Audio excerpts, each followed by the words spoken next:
Ok, balma mali ani yankuma. Ala foli ba bɛɛ lajɛlen aw bɛ diɲɛ yɔrɔ yɔrɔ minnu bɛ Mali kɔnɔ ani minnu bɛ Mali kɔ kan. Ala foli ba bɛɛ lajɛlen.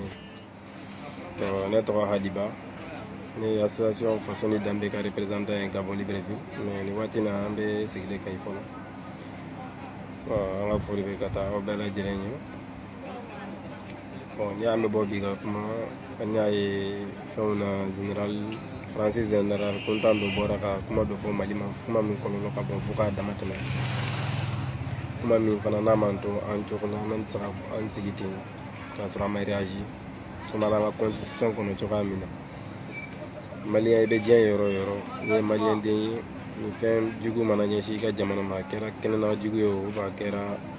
kɛnɛma jugu ye i ka bɔ k'i seko ni damayira kɛ o jugu in kɛlɛli la an bɛ bɔ ka video kɛ o hokumu de kɔnɔ sinon an ma deli ka video kɛ depuis Ala k'an da video kɛ yɛrɛ man d'an ye parce que jamana ko ka gɛlɛn an ma nka nin ko nasɔn ninnu ça nous a pas laissé indifférent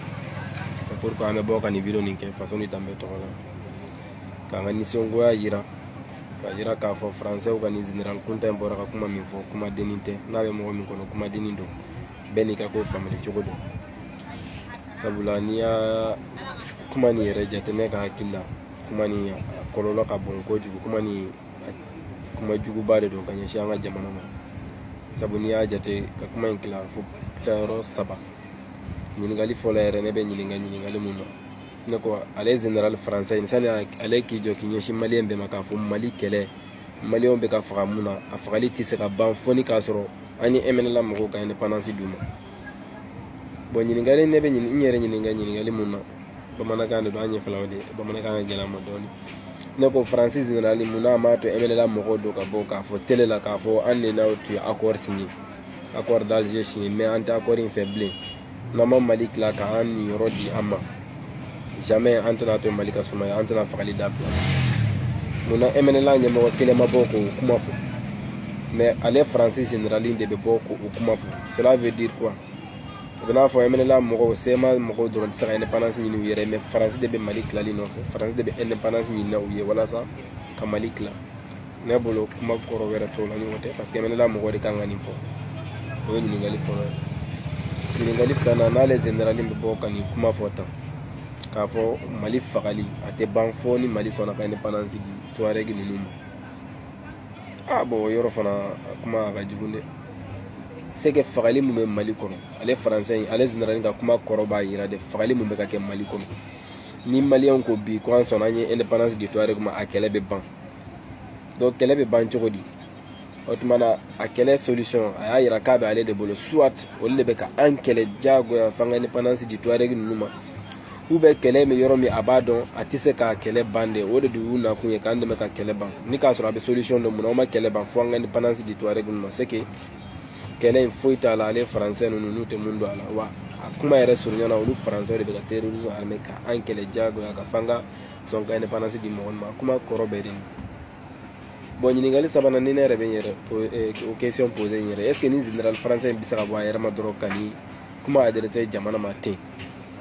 a kariya t'a la k'a fɔ k'a bɛ kuma faransi tɔgɔ la ten en tant que général ka Mali tilali ko kuma fɔ a tɛ se k'a fɔ wa ni a y'a fɔ fana a cira de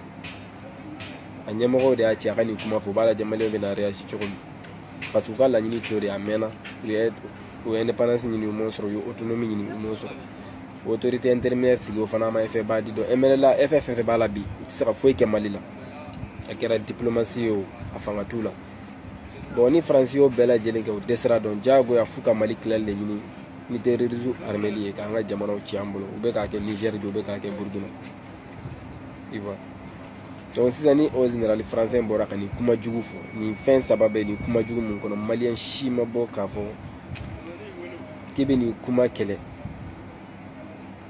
k'a sɔrɔ bi ni mɔgɔ tun bɔra ka fɛn fɔ Diko ma bi u bɛ Haidara ma bi k'u dɔgɔya u ka mɔgɔ bɛɛ bɛ tile kelen kɔnɔ Facebook bɛɛ bɛ kɛ sɔɔni ma kɔnɔ u bɛ yɔrɔ bɛɛ tiɲɛ ka a tigi jaabi k'a tigi nɛni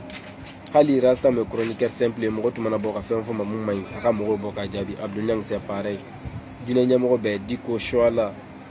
ka taa fɔ Buye mɔgɔ o mɔgɔ kelen tun bɔra ka fɛn fɔ ninnu ma bɛɛ bɛ wuli k'i jɔ o sen kan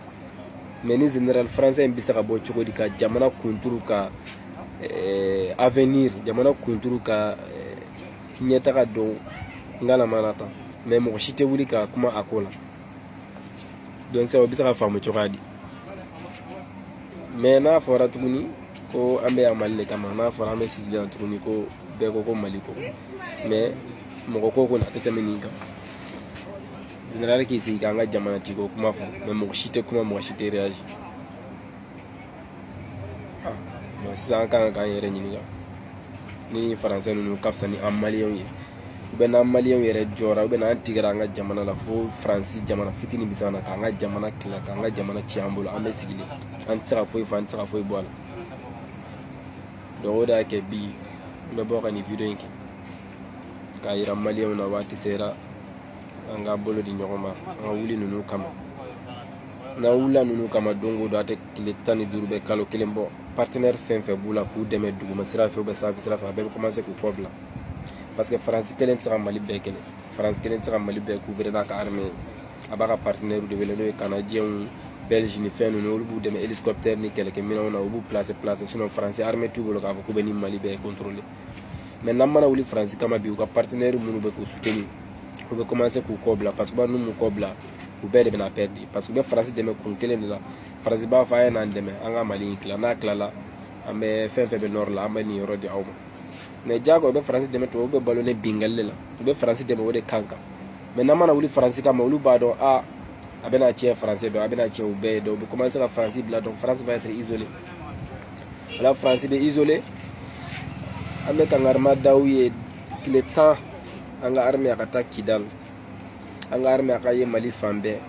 wa terrorisme mana attaque kɛ Mali yɔrɔ o yɔrɔ n'u ma bɔ ka réagir ka terrorisme faga an k'u ye ou bien k'u kɛlɛ mun mana bɔ a la u bɛ n'a ye an de tɛ an ka jamana France ta tɛ IBK ta tɛ Soumaïla ta tɛ opposition ta tɛ majorité ta tɛ an de y'u sigi fanga la mun ka d'an ye u kan ka k'o de kɛ an bɛ wuli ka nansaraw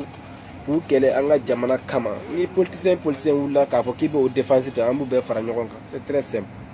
an ka jamana y'an an ka jamana an de t'a dɔn mais bɛɛ bɛ sigilen mɔgɔ si tɛ kuma hali artiste minnu bɛ yaala yaala diɲɛ fan bɛɛ ko Maliba an ka Maliba k'an ka Maliba ka di mais u tɛ foyi fɔ la ou bien u sirannen bɛ u ka visa ko in de ou bien u bɛ sirannen de u mana fɛn fɛn faransi ma u bɛ visa minnu sɔrɔ la ka t'u ka tournéw kɛ u ka n'o visa sɔrɔ wa n'aw dun bɛ taa tournée kɛ a bɛ taa tournée kɛ Mali de tɔgɔ la a bɛ taa tournée kɛ a bɛ wari sɔrɔ a bɛ na n'a ye Mali la mais a bɛ taa tournée kɛ Mali de tɔgɔ la mais Mali dun cili ko kuma de bɛ fɔ la Mali dun ka ɲɛnamaya o de bɛ ka don bɔgɔ la mais aw si tɛ kuma bon aw ka visa ninnu sɔrɔli o ne bolo o ka fisa o ka di aw ye o ka fisa aw ma n'aw ka jamana ye jamana in dun mana ci n'aw ka visa sɔrɔ yɔrɔ o yɔrɔ sigiyɔrɔ kun tɛ n'a k'aw la parce que jamana tɛ yen bilen mais artiste yo cinéaste yo comédien bɛɛ bɛ sigilen mɔgɔ si kelen hali ka video kɛ 5 minutes ka kuma on dirait que fɛn mun don c'est banal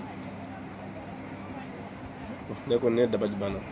la chose là ça ne m'a pas laissé indifférent vraiment Italie gouvernement bɔra ka faransi accusé ko de bɛ ka africain bila sɛgɛn na ko CFA ko la yɔrɔnin kelen faransi ye Italie ambassade datugu a ko kɛra diplomatie kɛlɛ ye mais olu faransɛw bi jɔ ka général bi jɔ k'i ɲɛsin Mali bɛɛ ma aw ka jamana kan ka tila de sinon bɛn tɛ na mais maliyɛnw bɛ sigilen rien n'u yɛrɛ bɛ ne faga de an ka jamanaw bɛ ka ci mais tubabu de bɛ wuli ka kɛlɛ kɛ an tɔgɔ la an bɛ sigilen an ɲɛ b'o la an tɛ fɛn fɔ an m'an sigi tubabu de bɛ bɔ faransi de bɛ ka nin k'aw la hali Allemagne bi faransi Allemagne accusé k'u bɛ ka kɛlɛkɛminɛn feere Chine ma Allemagne ko n'u ma da de k'u bɛ fɛn fɛn na Afrique kɔnɔ k'u b'a fɔ bɛɛ bɛ ka kule ni o ye mais a bɛ ka kɛ an minnu na an bɛ sigilen an tɛ foyi fɔ an tɛ kuma o tuma na ni tan na ou bien tubabu ala y'u fusa n'an ye da ou bien an tigɛlen b'an yɛrɛ la fo ka se o degré ma bon ne ma se ka dan sɔrɔ o yɔrɔw de la bon a kɛra cogo o cogo kɔni mun kɛra bɛɛ ɲɛ b'a la n'an kɔni bɛ fɛ k'an ka jamana sauver de an ka wuli an ka ko dɔ kɛ ko dɔ ye ou bien n'an bɛ fɛ de k'an ka jamana titɔ filɛ u k'u sago kan na baasi t'a la video bɛ n'a janjanya ni n donna mɔgɔ min gasi la o k'a kɛ to komi bɛɛ n'i ka hakilina don nin nasɔgɔ kɔni ne ma deli ka video kɛ mais nin fɛn nasɔgɔ fana n tɛ se ka n sigi n yɛrɛ ma ni ma video kɛ parce que mana ko tɛ ko dɔgɔmani tɛ an bɛ yafa deli bɛɛ lajɛlen fɛ an bɛ faso ni danbe tɔnden bɛɛ lajɛlen fɔ o bɛ diɲɛ fan o fan inchallah bon foli b'aw ye merci